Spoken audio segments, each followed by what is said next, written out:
నమో పార్వతీ పతే హర హర మహాదేవ్.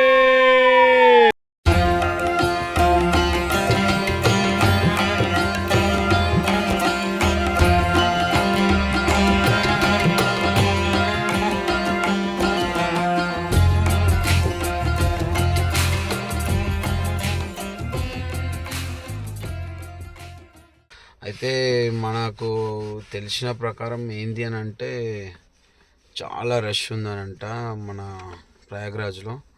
కాబట్టి గైస్ చాలా జాగ్రత్తగా ఉండాలి మీరు కూడా. మీకు నేను ముందు వీడియోలో చూపిస్తాను మనం ఎక్కడెక్కడ ఆగవచ్చు, మనకి ఎక్కడెక్కడ ఫెసిలిటీస్ బాగున్నాయి, మనం వేగం వెళ్తే ఈజీగా వెళ్ళగలుగుతాము, ప్రతి ఒక్కటి మీకు ఈ వీడియోలో చూపిస్తాను. So guys please stay tune. ఇంకోటి ఏంటంటే రోడ్స్ చాలా బెటర్ కంటే ఇంకా బెటర్, అంటే ఎక్సలెంట్ ఉన్నాయి రోడ్స్ మాత్రం ఎక్సలెంట్.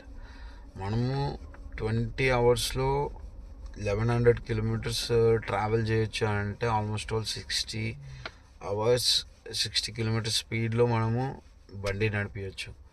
60 అయింది, 70, 80 కూడా నడిపించచ్చు. చాలా బాగున్నాయి రోడ్స్. మీరు కూడా రండి, దేవుణ్ణి మన శివయ్యని దర్శనం చేసుకోండి. ఆ అమృత నీళ్ళని త్రాగి మీరు కూడా అమృతమయమైపోండి. కాబట్టి చాలా మటుకు ప్రయత్నించండి రావడానికి. లేకపోతే ఎవరన్నా వెళ్తే వాళ్ళ త్రూగా మీరు ఆ వాటర్ తెప్పించుకొని స్నానం చేయడానికి అలానే ట్రై చేయండి. డైరెక్ట్ వెళ్ళలేకపోయినా కానీ ఇండైరెక్ట్గానే అన్న చేయొచ్చు కదా. So guys please stay tune. Hello friends, జై బోలో కాశీ మహారాజ్ కి జై. ఇవాళ మేము ప్రయాగ్రాజ్ స్టార్ట్ చేసాము టూర్. ఇది వచ్చేసి డే 26 జనవరి. టైం వచ్చేసి 6:30. చూద్దాం ఏ టైం వరకు చేరుతాము. టైం వచ్చేసి 10:30. మేము ప్రయాగ్ దారిలో యూపీ ఫ్యామిలీ దాబా దగ్గర ఆగి కొంచెం ఫుడ్ సెక్షన్ చేస్తున్నాము. ఇక ముంగట వస్తున్నాడు వెంకటేష్ గౌడ్. హలో వెంకటేష్, ఏం తీసుకున్నావు? ఆవ పులిహోర, నిమ్మకాయ పులిహోర. బాగుందా? చూడండి మేము ఆవ పులిహోర, చింతపండు పులిహోర తింటున్నాము. ఇక్కడ వచ్చేసి వంశు. హాయ్ వంశు, ఏం తింటున్నావు వంశు? నువ్వు కూడా పులిహోరనా? శిల్ప వచ్చి చపాతి తొక్కు. చూడండి నాక్ష్. హాయ్ నాక్ష్, బాగుందా నాక్ష్? ఫ్రెండ్స్ ఇప్పుడే ఫుడ్ తిని స్టార్ట్ అయినాం. చూడండి మా రథసారథి సాయి. హాయ్ నమస్తే సాయి, హౌ ఆర్ యూ? ఎలా ఉన్నావు Sai? Hello friends, good morning. చూడండి వెంకటేష్ గౌడ్ సైడ్. టైం వచ్చేసి 6:30 అవుతుంది. వెదర్ వచ్చేసి 9 degrees అండి. చూడండి ఇంత చలి పెడుతుంటే చాలా పరేషాన్ అవుతుంది సార్. మార్నింగ్ ఏం మాట్లాడుతున్నానో నాకే అర్థమవుతలేదు, అలా ఉన్నది ఇక్కడ వెదర్. చూడండి కానీ రోడ్డు మాత్రం కన్నుంది. కాలు చేయగలుగుతున్నాయన్నయ్య. హలో ఫ్రెండ్స్, టైం వచ్చేసి 8:40. మనము ప్రయాగ్రాజ్ నుంచి 380 కిలోమీటర్స్ దూరంలో ఉన్నాము. అంటే మనం జబల్పూర్ దాటి ఒక 15 కిలోమీటర్స్ దూరంలో బండి ఆపుకున్నాము. మార్నింగ్ ఫ్రెష్ అప్ అయ్యి అలా చూడండి మార్నింగ్ ఫ్రెష్ అప్ అయ్యి మళ్ళీ జర్నీ ఫ్రెష్గా స్టార్ట్ చేద్దామని చెప్పేసి అలా వెళ్తూ మళ్ళీ టిఫిన్ కూడా చేస్తాము. హలో ఫ్రెండ్స్, టైం వచ్చేసి 8:40. మనము ప్రయాగ్ నుంచి 380 కిలోమీటర్స్ దూరంలో ఉన్నాము. ఇక్కడ ఆపాము కొంచెం ఫ్రెష్ అప్ అయ్యి అలా మళ్ళీ జర్నీ స్టార్ట్ చేయడానికి. చూడండి వెదర్ వచ్చేసి చాలా సూపర్ ఉన్నది. డిగ్రీస్ వచ్చేసి 10 degrees వరకు ఉంది ఇవాళ, అంటే మార్నింగ్ టైంలో కూడా. హాయ్ కుమార్, మనం ఎంత ఇంకా ఇంకా ఎంత దూరం ఉన్నాం? ఇంకా 350 కిలోమీటర్స్ దూరం. అంతేనా? రోడ్ ఎలా ఉంది? Road top. చూడండి ఫ్రెండ్స్, ఇప్పుడే మళ్ళా రీజర్నీ స్టార్ట్ చేసాము. రీలోడ్ అయిపోయాము మేము అందరము. చూడండి ఆరేసుకుంటున్నారు బట్టలు. బాయ్ ఫ్రెండ్స్, టైం వచ్చేసి 10. చూడండి ఫుడ్ కోసం ఆపాము. ఇది వచ్చేసి వేదాంత్ హోటల్. పరాటా 80 రూపీస్ ఒక పరాటా. మంచిగా దయ ఇస్తాడు. పోహా వచ్చేసి 30 rupees. So it's a breakfast time. మంచిగా ఇంత బ్రేక్ఫాస్ట్ చేసేసి మళ్ళీ స్టార్ట్ అయిపోదాం. చూడండి హౌ ఇస్ పోహా కుమార్? పోహా ఎలా ఉంది? Very good. పోహా వచ్చేసి ఎంత? 50 rupees. Hello friends, this is day 2 travel. Time వచ్చేసి 2:35. ఫుడ్ తినడానికి ఆపాము. చాలా టయర్డ్ అయిపోయాము. కొంచెం అలా రిలాక్స్ అయ్యి కొంచెం ఫుడ్ తిని స్టార్ట్ చేద్దామని ఇప్పుడే ఆపాము. So here we see our Sai Kumar Goud. Hi Sai Kumar Goud. ఎక్కడ ఏం ఆర్డర్ ఇచ్చారు? జర్నీ చాలా హెక్టిక్గా ఉందా జర్నీ? ఏం ఆర్డర్ ఇచ్చారు వర్ణిక? వస్తారు. ఇక్కడ ఫుడ్ తినడానికి ఆపాము. మన దగ్గర అంత మంచి తొక్కు దొరికినా పిక్కిలు దొరికినా ఎవడు చూడు అబ్బో ఇది ఎట్లుంది అట్లుంది. ఇగో ఇక్కడ చూడండి ఎట్లా తింటారు తొక్కు. వాటర్ తొక్కు, వాటర్ తొక్కు ఇది. సో గైస్ ఉన్న దాంట్లో హ్యాపీగా ఉండాలి. ఫ్రెండ్స్, మనం ఫైనల్గా ప్రయాగ్ సంగం నుంచి 15 కిలోమీటర్ల దూరం వరకు వచ్చినాము. యాక్చువల్గా ఇక్కడ నుంచి స్ట్రైట్ వెళ్తే చాలా రష్ ఉందని చెప్పి మేము మ్యాప్స్లో చూసిన తర్వాత దీన్ని ఎట్లా డైవర్ట్ చేయాలని చెప్పేసి ఆలోచిస్తుంటే ఇక్కడ రైట్కి మర్రిన తర్వాత మళ్ళీ లెఫ్ట్ కొట్టామనుకో మనము స్ట్రైట్ మనకు ఆ ట్రాఫిక్ అనేది దాటుకొని మనం వెళ్తాము. చూడండి లెఫ్ట్ సైడ్లో మీకు మెయిన్ రోడ్ కనిపిస్తుంది. చూడండి లెఫ్ట్ సైడ్లో పబ్లిక్ ట్రాన్స్పోర్టేషన్ పోతుంది చూడండి. అదే మెయిన్ హైవే.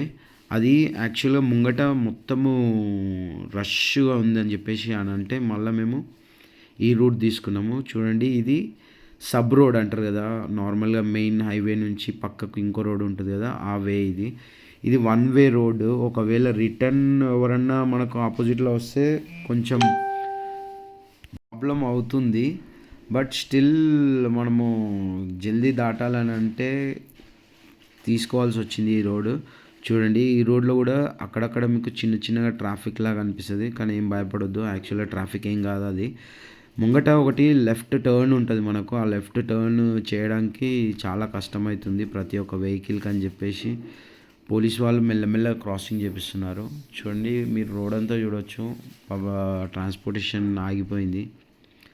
ఇప్పుడు చూడండి మళ్ళీ వెళ్తుంది. అట్లా మెల్లమెల్లగా వెళ్తుంది. బట్ ఆ రోడ్ కంటే ఈ రోడే బెటర్ అని అనిపిస్తుంది. ఎందుకంటే అంత ట్రాఫిక్లో ఒక 1-2 అవర్స్ ఒకటే దగ్గర నిలబడాలంటే కూడా కాదు కదా మన వల్ల. దాని గురించి అని చెప్పి ఈ రోడ్ తీసుకున్నాము. యాక్చువల్గా ఎంతో ఎగ్జైట్మెంట్ తోటి పోతున్నాము ప్రయాగ్రాజ్. చూడాలి అక్కడ పోయినాక దేవుని దర్శనం, ఆ నీళ్ళ దర్శనం ఎంత మధురం, ఎంత కమనీయంగా ఉంటుందో చూడండి. చాలా పబ్లిక్ ఉన్నది ఇక్కడ. బట్ స్టిల్ మనము ఆ మెయిన్ హైవే రష్ని ఆపుకొని ఈ రూట్ నుంచి వచ్చాము. చూడండి చిన్న ఊర్లలో నుంచి కూడా తీసుకెళ్తుంది ఈ రోడ్. బట్ స్టిల్ ఆ రోడ్ కంటే ఈ రోడ్ బెటర్. ఎందుకంటే ఆ రోడ్ మేము ఎస్టిమేషన్ 5 అవర్స్ చూపెట్టింది 15 కిలోమీటర్స్ దాటడానికి. బట్ ఈ రోడ్లో మేము ఆల్మోస్ట్ ఒక ½ అన్ అవర్ టు 1 అవర్లో క్రాస్ అయిపోయాము. చూడండి అక్కడక్కడ ట్రాఫిక్ ఆగుతూ వెళ్తుంది రోడ్. ఎట్ లాస్ట్ ఆ గల్లీలో నుంచి బయటకు వచ్చినాము. అయినా కానీ ట్రాఫిక్ ఇంకా అక్కడనే ఉండిపోయింది. అబ్బా దేవుడా అని అనుకొని మళ్ళీ మేము ఆపోజిట్ సైడ్లో రాంగ్ రూట్లో వెళ్తున్నాము. అసలు యాక్చువల్గా ఇది తప్పు పని. బట్ స్టిల్ మాకు కొంచెం తొందరగా వెళ్ళాలి అన్న ఒక ఎగ్జైట్మెంట్ తోటి వెళ్ళిపోతున్నాము. కానీ ఎవరికి మేము ఎక్కడ మేము ప్రాబ్లం కలిగించకుండానే మేము క్రాస్ అయిపోయాము ఈ రోడ్. చూడండి లెఫ్ట్ సైడ్ చూడండి, మొత్తం ట్రాఫిక్ జామ్ అంటే జామ్ అయిపోయింది. ఫైనల్గా ఆ ట్రాఫిక్ నుంచి బయటకు వచ్చాము. మళ్ళీ కొంచెం ముంగడు పోయినాక మళ్ళీ అదే ట్రాఫిక్, సేమ్ సిచ్యువేషన్. చూడండి మొత్తం జామ్ అయిపోయింది, మొత్తం ఎక్కడికక్కడికి అంతా దాటుకొని ఫైనల్గా ప్రయాగ్రాజ్కి వచ్చేసాము. చూడండి మనము ప్రయాగ్రాజ్ నుంచి ఈజీగా మనకు స్నానం జరగాలని అంటే బోట్ క్లబ్కి వెళ్ళాలి ఫస్ట్గా. ఆ బోట్ క్లబ్కి వెళ్ళాలంటే ఈ ఓల్డ్ బ్రిడ్జ్ నుంచి దాటగానే మీకు రైట్ ఒకటి రోడ్ వస్తుంది. ఆ రోడ్ నుంచి మీరు స్ట్రైట్ వెళ్తే మనము బోట్ హౌస్కి చేరుకుంటాము. అక్కడ యాక్చువల్గా రూమ్స్ చాలా హెవీగా ప్రైజింగ్స్ చెప్పారు. అయినా మేము ఏం చేసినామంటే కార్లు పడుకొని మార్నింగ్ లేచేసి డైరెక్ట్ స్నానాలకు వెళ్ళిపోయాము. చూడండి చాలా పెద్ద బ్రిడ్జ్ ఇది, almost all 2 to 3 kilometers only. Friends morning 5:30 అవుతుంది. ఇప్పుడే మేము నది స్నానాలకు వెళ్తున్నాము. యాక్చువల్గా శిల్ప అన్నది నదికి పోలేదా స్వామి అని ఇప్పుడే వెళ్తున్నాము. యాక్చువల్లీ మేము ఇప్పుడు బోట్ క్లబ్కి నైట్ 12 తర్వాత వచ్చినాము. ఇక్కడ ఎక్కడ ఫెసిలిటీస్ లేవు, ఎక్కడ పోయినా కానీ 20,000 30,000 అంటారు ఒక సింగిల్ రూమ్కి. కాబట్టి బెటర్ అనుకొని కార్లో పడుకున్నాము. ఎర్లీ మార్నింగ్ 5:30కి రెడీ అయిపోయి నది స్నానానికి వెళ్తున్నాము. ప్రయాగ్లో నది స్నానం ఎలా ఉంటుందో మేము చూపిస్తాము. So stay tune. ఇదే త్రివేణి గంగా కుంభ్ కాటేజ్. ఒక్క టెంట్ వచ్చేసి 20,000 అంట. వారే వా, టూ హెవీ బ్రో. చూడండి ఇదే బోట్ హౌస్. ఇప్పుడు మనం ఈ బోట్లో వెళ్ళి మళ్ళీ సంగం స్నానం చేస్తాము. సో గాయస్ చూడండి చలి మాత్రము 5 degrees ఉంది ఆల్మోస్ట్ ఆల్. చలి అయితే ఆల్మోస్ట్ ఆల్ 4 to 5 degreesకి వచ్చింది. చూడండి పబ్లిక్ ఎక్కడ చూసినా మంట పెట్టుకొని చలికి తట్టుకోలేక కాపుకుంటున్నారు. కానీ ఈ మార్నింగ్ మనము ఆ స్నానంకి వెళ్తుంటాం చూడ, ఆ ఎగ్జైట్మెంటే ఒక డిఫరెంట్గా ఉంటుంది. ఫైనల్గా ఒక బోట్ తీసుకున్నాము. ఆ బోట్లో మేము అందరం కలిసి ట్రావెలింగ్ చేస్తున్నాము. మా రథసారథి సాయి కుమారుడు చూడండి మొత్తం ముదురుకొని ఉన్నారు అందరూ. మా తమ్ముడు ఇప్పుడు వస్తారు చూడండి చూడండి మొత్తం ముదురుకొని ఎట్లా అంటే చలికి తట్టుకోలేకపోతున్నారు ఒక్కొక్కరు. అందరూ చెద్దర్లు చూడండి, అందరు చెద్దర్లు, చేతుల గ్లౌజులు మొత్తం ఏమేమో చేస్తున్నారు చూడండి. బట్ స్టిల్ అందరము ధైర్యంతో వెళ్ళిపోయాము. ఎందుకంటున్నా అంటే ఆ చలిలో చాలా స్నానం చేయడం ఒక పెద్ద టాస్క్ లాగా అయిపోయింది మాకు. చూడండి ఇది కొత్త బ్రిడ్జ్. ఈ కొత్త బ్రిడ్జ్ నుంచి ట్రాన్స్పోర్టేషన్ అస్సలు లేదు. ఎందుకంటే ఈ కొత్త బ్రిడ్జ్ డైరెక్ట్ సంగంకి తీసుకెళ్తుంది. మేము సంగంకి వెళ్ళలేం కదా, బోట్ హౌస్ దగ్గరికి వచ్చినాం కదా, అది ఓల్డ్ బ్రిడ్జ్ నుంచి వచ్చాం నైట్. జై బోలో శివ శంకర హర హర మహాదేవ్. హలో ఫ్రెండ్స్ చూడండి ఇదే ప్రయాగ్రాజ్ త్రివేణి సంగమం అంటారు. యాక్చువల్గా త్రివేణి సంగమం అని ఎందుకు అంటారంటే గంగా, యమున, సరస్వతి 3 నదులు ఒక్క దగ్గర కలవడాన్ని త్రివేణి సంగమం అంటారు. ఇలాంటి ప్లేస్ మీకు ప్రపంచంలో ఎక్కడా కనిపించదు. మనకు గంగా, యమున 2 నదులు పైన కనిపిస్తాయి. సరస్వతి అనేది భూగర్భంలో నుంచి వస్తుంది, అది మనకు కళ్ళకు కనిపించదు. బట్ స్టిల్ అది నది భూగర్భంలో నుంచి ప్రవహిస్తుందన్న ఒక నమ్మకంతో ఆ 3 నదుల కలయికని ఈ త్రివేణి సంగమం అంటారు. ఇక్కడే మనకు మహాకుంభమేళ జరుగుతుంది. కుంభమేళ అనేది ఆది శంకరాచార్యులు 1870లో స్టార్ట్ చేసింది. 144 సంవత్సరాలకి ఒక్కసారి వస్తుంది ఈ కుంభమేళ. అంతకంటే ముందు కూడా రాజులు కొంతమంది ఈ మేళ అనేది స్టార్ట్ చేశారని పురాతనాల్లో చెప్తున్నారు. అవన్నిటికీ మనకు ఎట్లాంటి ఆధారాలు లేవు. కానీ శంకరాచార్యులు స్టార్ట్ చేసింది 1870 అని చాలా పురాతనాల్లో మనకు ఆధారాలు కనిపిస్తున్నాయి. ఇక్కడ ఈ కుంభమేళ 144 సంవత్సరాలకి వచ్చేది. మన జీవితంలో మళ్ళా చూస్తామో లేదో అని అనుకొని మేము ఆ గంగా నది, యమునా నది, మళ్ళా సరస్వతీ నది యొక్క కలయికలో స్నానం చేసి ఆ అమృత గడియలో మేము ఆ దేవుని దర్శనం చేసుకొని ఆ మహాశంకరుని కృపకు పాత్రులు కావాలని చెప్పేసి ఆ శివుణ్ణి ప్రార్థిస్తూ మన ఈ స్నానం యొక్క ఘట్టాన్ని పూర్తి చేసుకుందాం. యాక్చువల్గా మన మహాకుంభమేళ అనేది ఎందుకు అని అంటే, ఈ కుంభమేళ సమయానికి ఆ అమృత గడియలు స్టార్ట్ అవుతాయి. ఫ్రెండ్స్, టైం వచ్చేసి 6:30. మనం ఇప్పుడే సంగం స్నానంకి వచ్చేసాము. ఇక్కడనే సంగం స్నానం చేసాము. బోట్లో వచ్చి సంగం స్నానం చేయాలని అంటే ఇక్కడికి రావాలి. చూడండి, ఒక్కరికి వచ్చేసి 483, almost all 500 rupees up and down. ఇక్కడనే స్నానం చేసి ఇక్కడ నుంచి మనం రిటర్న్ తీసుకుని వెళ్తారు. ఇక్కడ ఒక 15 to 20 మినిట్స్ ఆపుతారు. అంత లోపల మనం స్నానం చేసేసి మళ్ళీ రిటర్న్ వెళ్ళిపోవాలి. సో మీరు ఇక్కడికి వచ్చినప్పుడు ఎప్పుడైనా కానీ బెటర్ బోట్ హౌస్కి వెళ్ళి ఒక బోట్ తీసుకొని 500 రూపీస్ కట్టుకొని ఇక్కడికి వచ్చి స్నానం చేసి వెళ్ళడం. ఎందుకంటే చాలా రష్ ఉంది. ఇంకా చూశారు కదా, అదే సంగం స్నాన్ మెయిన్ ప్లేస్. ఇప్పుడు మనం చేసేది కూడా మెయిన్ ప్లేసే, కానీ అక్కడ ఏంటి అని అంటే బోట్లో వెళ్ళకుండా డైరెక్ట్ వెళ్ళే ప్లేస్ అది. చూడండి,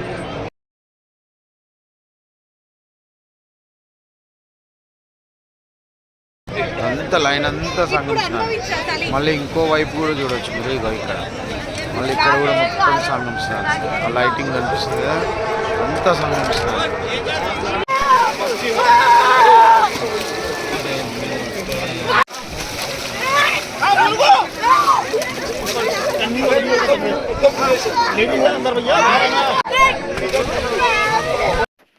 దేవతలు మరియు రాక్షసుల మధ్యలో జరిగిన యుద్ధంలో ఫస్ట్ ఆలాహలం వస్తుంది. అది శివుడు తీసుకుంటాడు. దాని తర్వాత వచ్చే ఆ అమృతం యొక్క చుక్కలు 4 ప్రదేశాల్లో పడ్డాయి. ఆ 4 ప్రదేశాల్లో నాసిక్, రిషికేష్, ఉజ్జయిన్ మరియు ఈ ప్రయాగ్రాజ్. అందుకనే ఈ ప్రయాగ్రాజ్కి అంత విశిష్టత. కాబట్టి మీరందరూ ప్రయాగ్రాజ్కి వచ్చి ఈ అమృత చుక్క యొక్క అమృతాన్ని మీరు కూడా పొందాలని చెప్పి కోరుకుంటూ, ఆ శివుణ్ణి ప్రార్థిస్తూ, శివయ్యని స్మరిస్తూ నమో పార్వతీపతే హర హర మహాదేవ్. మీరు కూడా ప్రతి ఒక్క నిమిషం, ప్రతి ఒక్క సెకండ్ ఆ శివుణ్ణి స్మరిస్తూ ఆ శివ మంత్రంలో ముగ్ధులైపోవాలని చెప్పి కోరుకుంటూ, ఆ శివయ్యని ప్రార్థిస్తూ ప్రతి ఒక్కరి జీవితంలో సుఖ సంతోషాలు కలగాలని కోరుకుంటూ ఆ భగవంతుని ప్రార్థిస్తున్నాను. జై బలో శంభో శంకర. హర హర మహాదేవ్. హర హర మహాదేవ్.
చివరగా ప్రయాగ్లో మా యొక్క దర్శనం, మా యొక్క పర్యటన చాలా సక్సెస్ఫుల్గా జరిగింది.